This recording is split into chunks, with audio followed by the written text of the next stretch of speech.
নমস্কাৰ, মোৰ অন্য এটা ভিডিঅ'লৈ যাজনী আমাৰ প্ৰেগনেণ্ট হৈ আছিলে তাকে আমি আৰোগ্য ভৱনত এডমিট কৰাবলৈ গ'লোঁ দেই।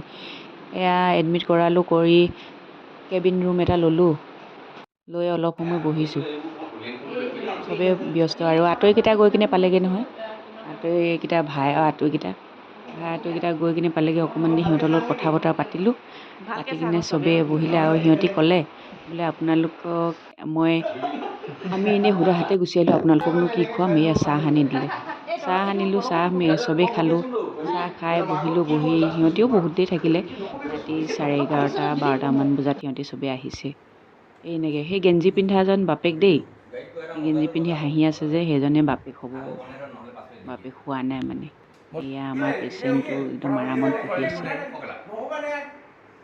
এয়া পেচেণ্ট আৰামত বহি আছে। পেচেণ্টৰ একো প্ৰব্লেম হোৱা নাই বৰ্তমানলৈকে। চবেই এনেকৈ অকণমান দেৰি কথা পাতিলোঁ।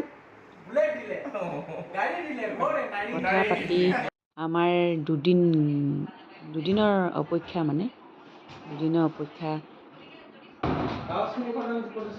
পূৰণ হ'বলৈ গৈ আছে। দুদিনৰ অপেক্ষা, দুদিন থাকিলোঁ। মঙলবাৰ, বুধবাৰ, এয়া দুদিনৰ অপেক্ষা পূৰণ হ'বলৈ গৈছে। তাই নৰ্মেল কৰিম বুলি ভাবিছিলে, কিন্তু নৰ্মেল নহ'ল।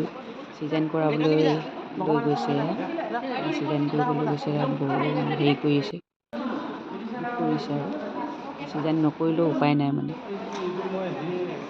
চিজান কৰিবলৈ লৈ গৈছে। আৰু আমাৰ এয়া আহিব লগা টিকলা গুড্ডু আহি গ'ল। আৰু 10:12 এয়া আহিলে, চবেই আশীৰ্বাদ কৰিব।